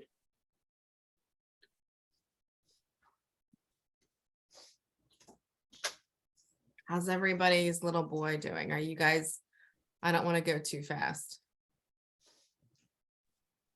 It's not doing so well, Okay. but I'm willing to move on. Okay. Do you want to show me so I can maybe help, or do you want to send it to me later? I'll show you. Okay, let me put a little spotlight. I don't know if it's because I'm drawing in small, but I like the one in charcoal. I don't think yeah, the middle one where you started to add I think it's a very simple. All right, so take it down for a second. I think for you, it's something super simple. This back leg seems to be short. Okay, So if you check your angle from his elbow to his foot, to where his foot ends, you have that very specific angle. So if you put that angle back on, so even if they're different sizes, but that angle right there should match. So if I take this and take it here, it matches. So Okay. take a straight edge and make that angle and see, because that's the only thing that stood out to me that could be a potential problem, but everything else, the first two looked really good. I think you're not far. okay. Okay. Hey, Renee, Yeah.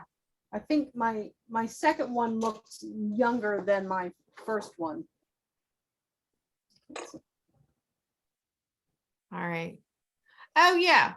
I agree. You kind of did the same thing I did. The first one looked a little older. The second one definitely looks a little younger. That back leg, I would say the same thing to you too. Check that Yeah. angle from the elbow to the back of the foot.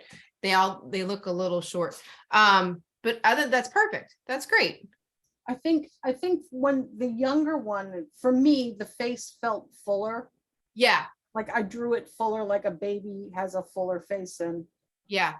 And that's exactly it, because, I think about when, as my kids were growing, especially Sam always had like a really full face. He was like, he was never a slight child. He was like a tree trunk. So he always had a full face.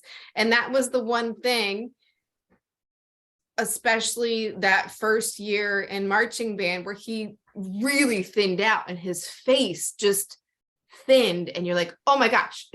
I always just think about that. Like, so even from toddler into, a young boy, he went through phases of, fuller face, skinnier face as they grow. And that's the one thing. You're right. The smaller the child, the fuller the face, usually.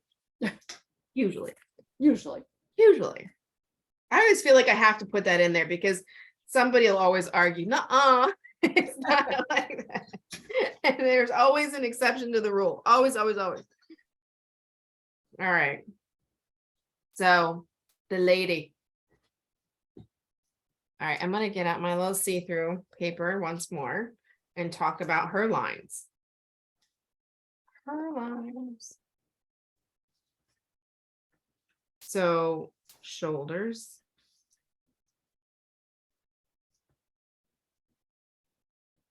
So that, if I'm looking at it,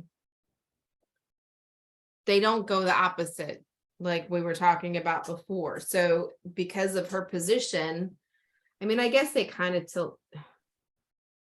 It's deceiving again because she's wearing a dress and she's bent over. You can kind of tell that it might be the top of her butt, her rump right there. But overall, her shoulders and her hips are about equal in what they're doing. And if I look from the top of her head, again, like what's the spine doing? It's pretty much bent over in the line of her leg to her foot. So if we're just talking straight up stick figure,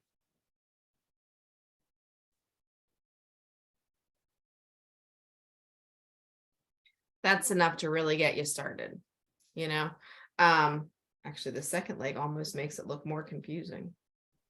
But shoulders, hips, spine, femur. Those are the bones. That's where, I did not take anatomy, so I don't remember all specific names. But those are the things those are my observations. That's what I'm looking at first. I'm looking for what's she doing? She's not dancing. She's not, I'll fold the dog out of the way for a minute. She's not dancing. She's not dynamically moving. But she does have a lot of nice hints of shadow, which will make her her. I think I'll do the same thing again, where I did the first drawing the last time in pen, and then I went back to pencil to do corrections. So I'm going to do pen again. If I were on the beach watching her, how would I quickly represent her? You know what? I would always start with the hat. I don't know why I like people wearing hats on the beach, but I do. So I just start with the brim of that hat.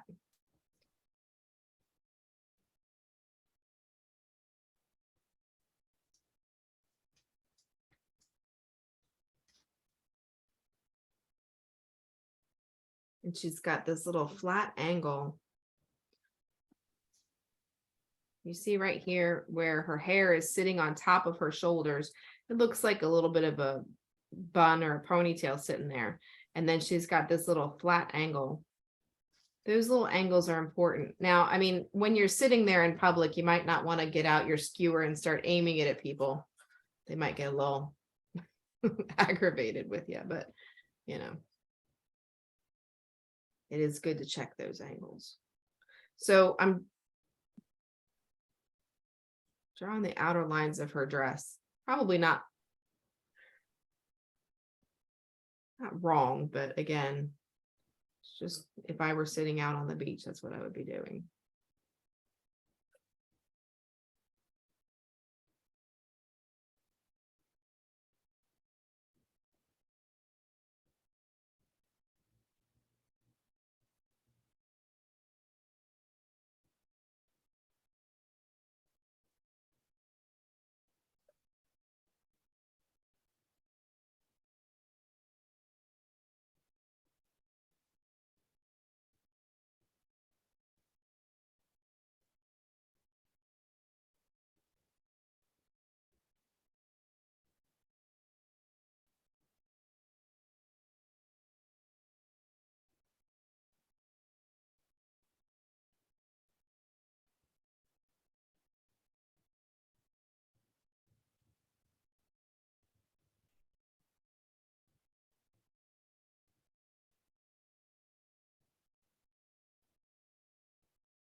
And those little shadows that you do see, like you see a little shadow on the ankle bone. Her foot looks like it's almost kind of turning up. Those are fun little things that add just the right amount of information when you're doing those shifts in value.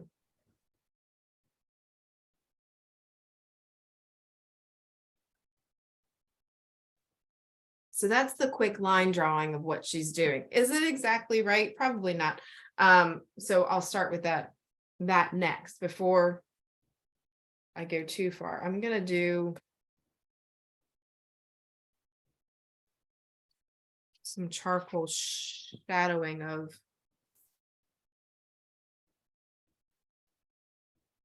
the dark abstract shapes. So I'll fill in.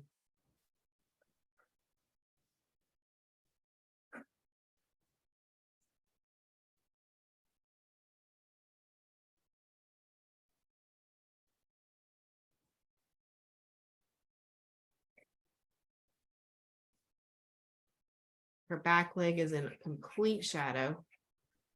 And then just the hint at the bottom of her foot there is in shadow.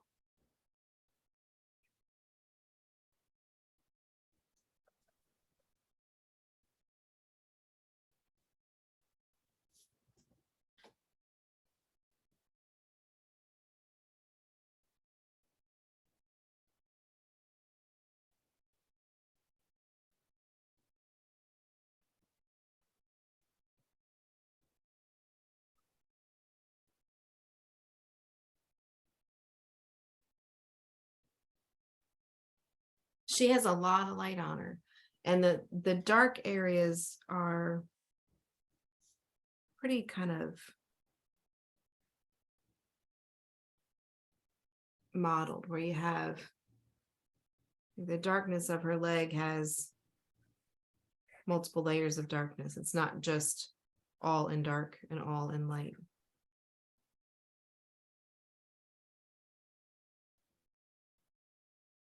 Her foot's probably a little too long, but that's okay.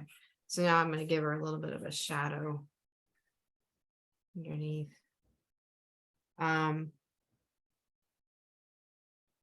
Probably made her a little more upright than she is. Like that back. Yeah. So if I look at that angle, if I go from tailbone up through the head, through the tailbone, through the back of the head, right here where her ponytail is, seems to be about the center of her. If I do that, I've straightened her up a little bit. So when we're blocking people in, does that make a difference for the painting? Not necessarily. It really doesn't. If this looks natural, it doesn't make a difference. If this looks unnatural, like the body doesn't bend that way, then you need to correct it. The fact that the body, you know, that is just another step in how she would be bending down. It's probably not a big deal, but I'm going to go ahead and do it again anyway. And I'm going to do it in pencil. And I'm going to be a little more specific because now I'm looking at this bit of her shoulder, while at a glance and for what it is, it's not wrong. I would be correcting it, but it's in pen, so I can't. So I'm going to kind of look at that all again. The size of her, I'm happy with. She looks like an adult. I can't use that measurement of where she's standing straight and her wrists. Her wrists aren't in any particular location that makes any sense to getting the halfway point. If you go by maybe the widest part of her hips, you can maybe use this line. If I use that line, top of the head, that's about right. I mean, that's half. So I could use this imaginary midline for that. So if I did that here to here, so the overall length of her is correct. But let's see if I can do this again and correct her.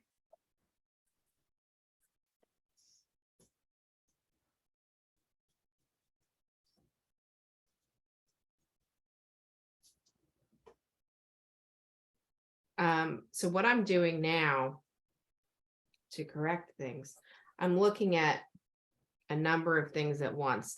I'm doing this sort of outer envelope of angles. Not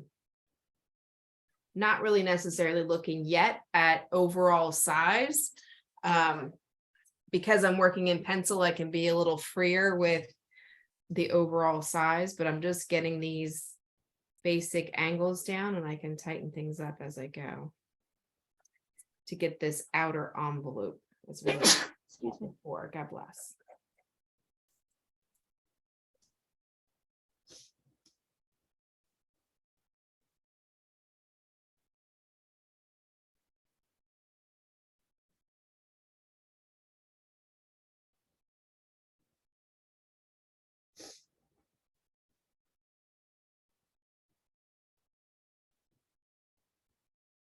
Make sure my paper's straight so I'm getting the right angle.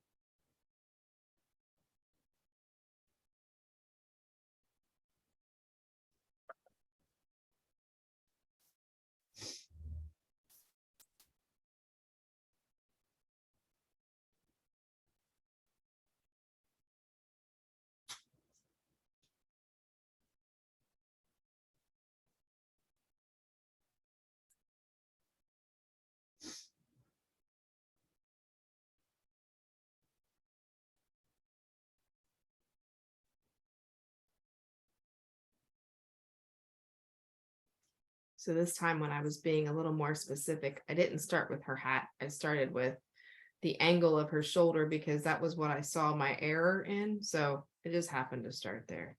Not really a huge deal, but.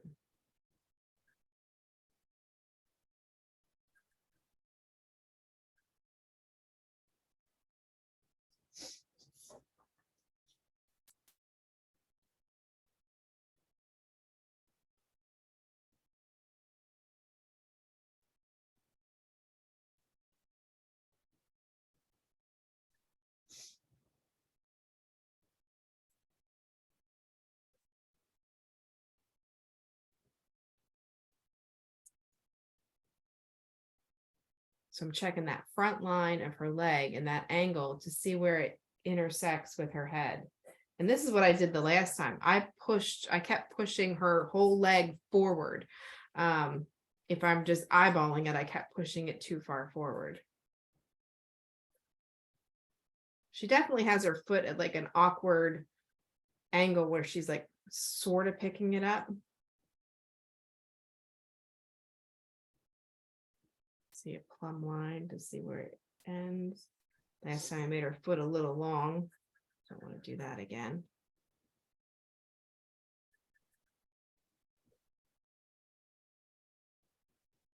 All right, so if I look at her center line again to get that angle, let me see if I have her bent over properly. Tailbone to the back of the hat. Yeah, I still straightened her up a little bit. Maybe I'm worried about her back. That's funny. And I keep making her not be as bent over.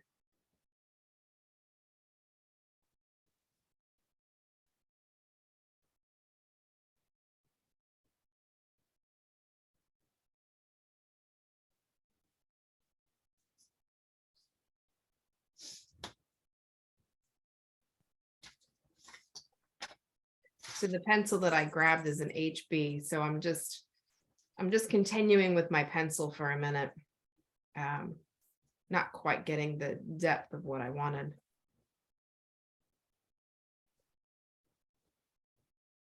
This is where I have to be careful because I get a little carried away with the pencil lines, and now the light of her dress is not light anymore. So I have to.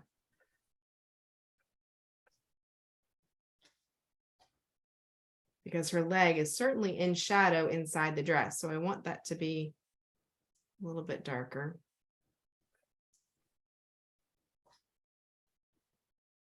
And even when I painted this painting for real, I did not include the polka dots.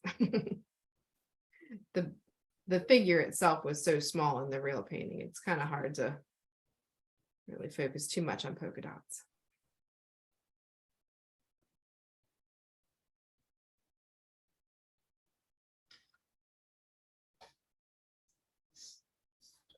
So this one, I can actually have a lot of white charcoal on, because she does have so much in light. Her hand has a nice blocking in shape and in shadow. So if you look at her hand, you've got the little shadow where her wrist bone is right underneath the hand, and then her knuckles to the wrist are in light, and then the fingers are in shadow, which creates, that's exactly the type of thing that we're looking for, where we can just get simple blocks of shadow. You don't have to paint each individual finger. It's there. It's obvious that that's what it is. I'm just kind of using my finger to move around some of the vine charcoal that I have in place to give a little bit of a value shift on her skin. And then she has this nice bright white. Sorry, I'm shaking the table, which is shaking the camera. I apologize.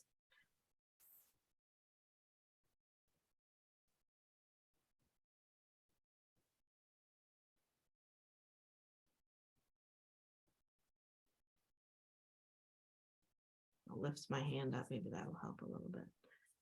And this little flap of her dress is super bright in the light. It's really picking up a lot of that light because it's coming up forward from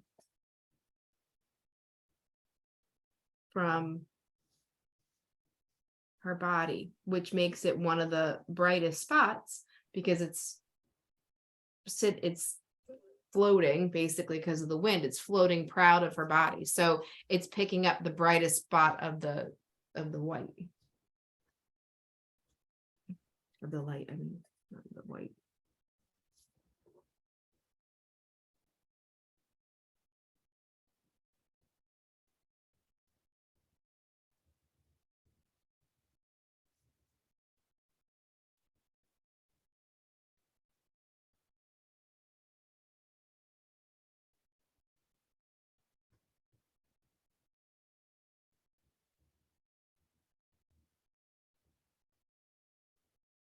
got that top of the hand.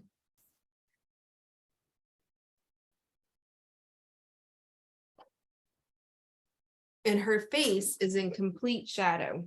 But if you look at the shadow, and these are things that we'll worry about a little bit more when we're in the painting and using color, is the shadow of her face is a different hue than the shadow of her darkest back of her ankle, because the shadow on her face is being caused by the hat, which is making the face have a little bit more of a I'm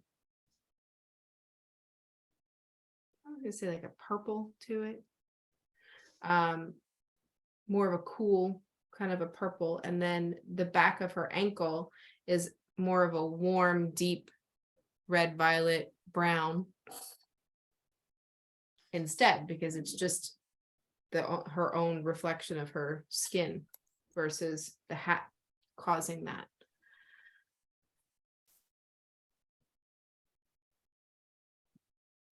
I'm just going to keep fiddling with this for just a second.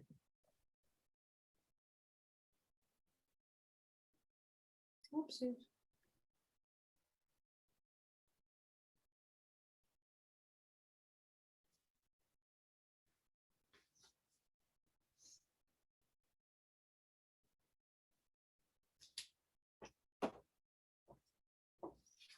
There is something nice and freeing about just doing drawings, you know, just kind of really loose drawings where you're not worried about it having to be so perfect.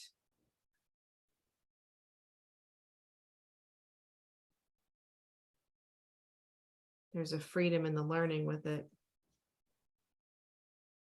so that when you grab your stick of pastel, you are a little more confident about making that line, making that mark, because you know you just need that little bit of shadow, and that's going to make it all pull together.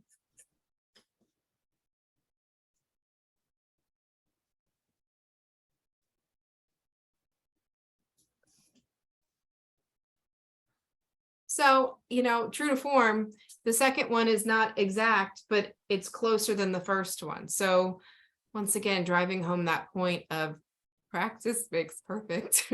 So before we do an actual painting, before we place people in our landscape, we will do, you know, a quick value sketch, a quick, it'll also include the concept of placement of people. So I'm going to, you can use always, as always, you can use your own reference. I have to still find my reference of what I want to do for us next week. It'll probably be a beach scene because I do have tons of references of people on the beach. Gabby's usually mortified because I take too many pictures of people and she thinks people notice, but oh well. So I do have a ton of pictures of people on the beach. So we'll do a little bit of that first. But before we do the actual painting, we're going to do some thumbnail sketches to practice the placement of the people, how large the people are going to be for the size of your painting, how prominent they're going to be in your painting. So there's going to be a little bit of composition work next week. Next week might kind of, we're probably not going to finish a whole painting next week. So Thanks, Brian. don't, oh, she was on the phone. So don't count on finishing a whole painting next week, just in case. And then we can kind of discuss together if we're going to finish the painting as a group the following week and then start a new one, or, you know, how we're going to do that. But next week's goal is going to be the composition first, and then we'll work on the painting next, you know, because getting it on our sketchbook is half the battle. The rest of the battle is, all right, how do we get that on our sanded paper? How do we get it to where we have enough information that we can add the color. And then the age-old question, which comes first? Do you paint in the background first and then paint the people, or you paint the people first and try and paint around them? We'll discuss reasons to do each. I've done them both ways, and each way has its own purpose, so, you know, to do it depending on how big your people are and things like that. I'm going to take the spotlight off of me. Does anybody want to put theirs up? I like that. No, This thank was you. fun. I hope you guys had fun. It is fun to just kind of sit down and draw every now and again, you know, just have bunches of people in there. That was kind of fun today. Yeah, it was fun. Different, something Different. different. Yeah, very different, because we're not, you know, we're not into the extra fun part of painting. But, you know, next week have ready. All right, so I have in my arsenal, when it comes to the actual people, were you gonna hold yours up, Kath? I can, it's not good, but I'll hold it up for this thing, show and tell, and Go a little towards your face. It's hard to see. Oh, I can see it. Okay, I get it. Good. That's a Oh. great start. Yeah, all right. good. Portion, her arm looks like she's a, I don't know what, weightlifter or something, but It's okay. So next week I will have available to grab, and you, depending on what you have too, I have a couple of different portrait sets. So I will have my portrait sets handy. Those are probably the only sets that I keep in their boxes. I have 2 different portrait sets, and they stayed with their stuff, just so I can work with them when I am working on portraits. So I have the portrait sets handy, and then I also will have oops, I didn't want to do that. I want to change my video here. Put it back on the. Okay, so I have a unison portrait set. So a regular size stick portrait set. I have a variety of NuPastel that Alan Picard has a list of color that he uses via NuPastel for his portraits. And so I went through and painstakingly ordered each one, although I'm not sure if Dick Blick does that anymore. Somebody was complaining about that. So have your hard sticks available. And then if you have pastel pencils, have those available too. They do come in handy. They won't be doing the bulk of the work, but they do come in handy. We'll be doing some kind of scary things like using your full stick in one little line to get what you need to get done. Oh, I put it away. Just like the painting of Sam and Gab in the water. Quick little line and you get it done. So again, you can use your NuPastels. You can use your pastel pencils, but they are a little more, they're not as vibrant.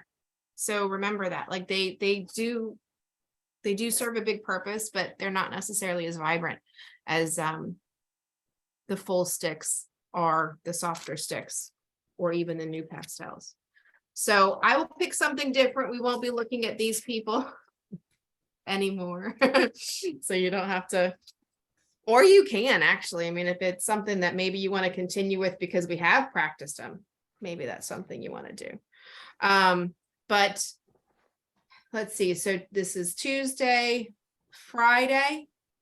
I'll send out Tuesday's reference. And so you can either use that or find something else that you want to do, but it will be a seascape. I'll try to find a nice sunny day seascape. So the values, the shadow and the light are really extreme, because sometimes that's a little more helpful, especially in the painting.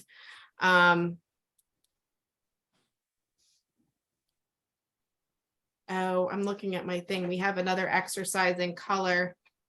So we will be talking about composition. I'm not sure if I'm going to make you do this one or not. Well, it depends on how mean I feel. I don't know. What is it? There's, well, to make, so this is a big part of it. We did our sketches and we got pretty detailed in the sketches, right? When we traced, it was a little simplified, right? A little more simple than that. But this is an exercise I would do to help loosen people up with still life, which is to make a figure in 10 strokes or less.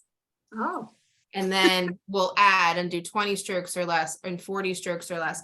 And that really, really forces you to dark, light, impact. Thinking about impact, not this subtle fluctuation of, oh, the light's here and then there's a little shadow here and then it gets darker down, light, dark, so you're just really focusing on the simplification, because if we're doing a cityscape and you've got people walking way down the street, you want that simple, bold mark that represents person. So that's kind of what that lesson is. yeah. So we'll probably squeeze that in there too, and then into composition. We'll go from there. Do you guys have any questions about today? No, I'm gonna go practice. Okay, practice. Send them to me if you want me to take a look, especially since you guys were working with the same photo references I was. It'll be easier for me to see if you were struggling with anything about proportion or angles.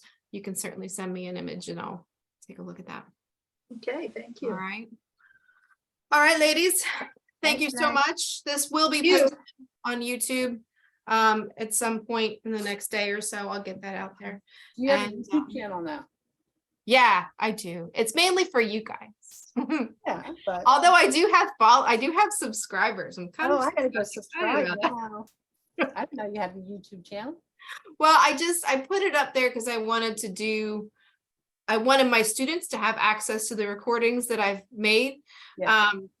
And so I've kept it kind of quiet because I'm not sure how I'm going to handle that. I know, there's a lot of free content out there. And I don't mind giving the free content to the people who come to my classes so they can, look back. But I'm not sure. I don't know how, to make money on YouTube, I know you have to have like 1 million followers or, however many views, per kind of a thing. So I'm nowhere near that yet, but for right now, it's just for my students. And, but you can certainly find it via Google. So if you Google my name, you get my website, Fine Art America, all kinds of crap. So it'll be down there in that line, but it's just, if you Google, or if you search on YouTube, it's Renee Leopardi Pastel Painter, but I'll send you the link on Friday with the reference. Okay. All right. Have Thank a good you. weekend. I'll see Thank you you. soon. Good weekend. It's freaking Tuesday. Well, Oh, it is Tuesday, isn't it?